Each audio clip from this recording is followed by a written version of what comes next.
In this life, you've transmigrated into Zhu Gaochi. To avoid the tragedy of your predecessor, the 10-month emperor, you have no choice but to work out like crazy. Unexpectedly, you end up becoming the most respected and virtuous figure in the Ming Dynasty. Gaochi, it's fine to study, but can you put that thing in your hand down? Isn't this a disgrace to scholarly dignity? Sir, who exactly is this scholarly dignity? Zhu Gaochi, let me ask you, Confucius said, at 30, one stands firm. What does that mean? It means only 30 people are worthy of me standing up to fight. Oh my, is that really what it means? Your Majesty, of course that's not it. Gaochi is probably just making things up as he goes, haha. This kid is just like his father, never cut out for studying since he was little. So, what about at 40, one has no doubts. Even when facing 40 people, you wouldn't be afraid, you'd still choose to strike decisively. Hey, you know what? This kid really is a genius. At 50, one knows the will of heaven. If the other side has 50 people, I'll fight them so hard they'll think they've run into fate itself. You little brat, why are you twisting the words of the sages? If you don't give me a proper explanation today, I'll have to give you a good beating. For every 1,000 scholars, there are 1,000 interpretations of Confucius' teachings, endless commentaries, all sorts of schools and sects, and even every individual has their own view. Mr. Li thinks he's right, Sun Chen thinks he's right too. If we just listen to one person, how would that be any different from reading a book blindly? The hour, did you hear that? This kid's got a better grasp on things than you do. All that so-called sage wisdom, just listen to it, that's enough.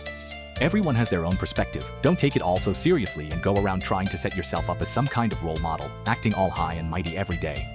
Gaochi, hearing you today was honestly an eye-opener. Are you just putting on an act in front of your own family? Uncle, we're all family here, there's no need to stand on ceremony. They say a father is a child's best teacher, but with you being so rigid, even your 2 sons have changed because of it. Inger is still a decent young man, he can't hide his feelings, but as for Yunwen. As soon as these words were spoken, Crown Prince Zhu Biao's expression instantly turned a bit sour. He turned to look at the main hall, only to see Zhu Xiangying's eyes full of mischief, while Zhu Yunwen was sitting there, earnestly and properly reading his book. See how he's reading, just like a bookworm. He's not even as sensible as a little kid. But you're a good kid, full of spirit. If there's anything you want, Grandpa Huang will reward you. Grandpa Huang, Sun Chen doesn't want to study. Sun Chen wants to practice martial arts, not study. Then how will you govern your fief in the future? How will you care for your people? Your Majesty, there's something you don't know. Sun Chen was born chubby, and the imperial doctors have treated me before. If I don't exercise properly, I'm afraid I won't live past middle age. So, to stay alive, I have no choice but to exercise. Sun Chen, don't worry, we'll have the imperial physicians examine you again. Such a good child, heaven itself wouldn't let anything happen to you. Your Majesty, Your Highness, this is a congenital condition. Right now, he's healthy, just a bit chubby. As long as he keeps up with physical exercise, he'll be fine. Besides, does he look sick at all with his sturdy build? After the physician finished speaking, old Zhu felt a bit sorry for him. Grandpa Huang, don't worry, there's always a way. He just needs to practice martial arts and keep fit. Haha, kid, from now on, you'll spend half your day in the main hall studying, and for the other half, we'll have Gore personally teach you martial arts. It'll be tough, are you sure you can handle it? Your Majesty, something's wrong. The Empress's condition has worsened again. Divine Dr. Dai, Grandmother, what illness is this? Your Highness. Her Majesty the Empress is suffering from what's called rider sore from horseback riding. Isn't that just hemorrhoids? Divine Dr. Dai, are you sure that's really it? Most of the Empress's symptoms do match this diagnosis, but there's nothing I can do. If that's the case, do you want to earn some merit? Do you want to save the mother of our Ming Dynasty, Your Highness?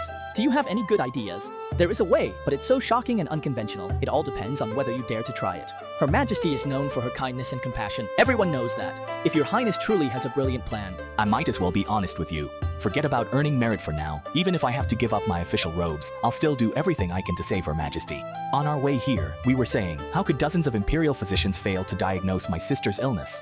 What's the point of keeping you useless lot around if you can't even do your jobs? At that moment, all the imperial physicians fell to their knees, trembling with fear. Even if they knew the truth, they wouldn't dare say a word. Your Majesty, THICC from the Imperial Medical Bureau requests an audience. He says he's thought of a treatment plan. Summon THICC. Boy, what are you doing here? Right after that, Zhu Gaochi quietly said a few words to Zhu Yuanzhang. Are you sure my sister really has this illness? If your guess is wrong, then she's suffering for nothing. Don't worry, grandfather. This THICC is actually quite skilled, and if we don't act soon, there really won't be any way to save grandmother. Or does grandfather think that, out of all these physicians, not a single one has figured out what's wrong with grandmother? What illness is it, exactly? Never mind that. THICC, answer honestly, how confident are you? If the medicine works and enters Her Majesty's system, I am completely confident that she will recover fully. If you succeed, I'll promote you to Chief Imperial Physician. As for those parasites who've been suppressing and sidelining you, I'll have their heads chopped off. But if you fail, if you not only don't cure my sister, but make her suffer even more for nothing, I'll have your entire family executed. Sister, we found a way to treat your illness. Don't, it's too much trouble. I've been sick for so long, if it could be cured, it would have been cured ages ago. Empress Ma's eyes were full of longing and reluctance. She didn't want to leave this world, to part from the husband and children she loved so deeply. But after suffering for so long, the pain had already plunged her into endless despair. Yet this time, old Zhu just smiled and shook his head, holding Empress Ma's hand tightly as he explained everything that had happened, step by step. So, what you're saying is that my illness actually isn't terminal, it's just that, that's right, exactly. The so-called terminal illness was all because those damned people didn't dare to treat you at first, so they kept putting it off, and that's why your condition kept getting worse. Those bastards are truly hateful. When all this is over, I'll have their heads chopped off. It's just that this generation's chief physician is too young. I'm worried about him too, but there's no need to say more. I'll treat this illness, but you have to promise me first, not to cause any trouble for these doctors, especially THICC. No matter what happens, you can't harm him. If any of these people die because of me, even if I pass away, I won't be at peace in the afterlife. Do you understand? Hearing this, Zhu Yuanzhang seemed to have hit a sore spot and nodded heavily. That's right. Gaochi, this child is the fourth son's kid, right? It's rare for him to be so filial, you can't shortchange him. Make sure he gets all the rewards he deserves. Sister, this kid really is different. Even the eldest grandson isn't as warm and approachable as he is. Most kids who see me, including those younger sons, are either trembling with fear, walking on eggshells, barely daring to breathe, or they're stiff and overly proper, so rigid it gets tiresome to watch, let alone feel close to them. Only the eldest grandson dares to act a bit spoiled with us. But this little chubby one is completely different. When he sees us, it's just like seeing family. He's not the least bit bound by formalities, which really makes him so likable. Hearing you say that, I'd like to meet this child too. Once you're better, you can see him anytime.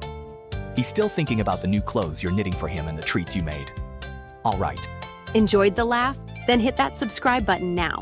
Chino Tunes, where Chinese cartoon parodies get wild and hilarious.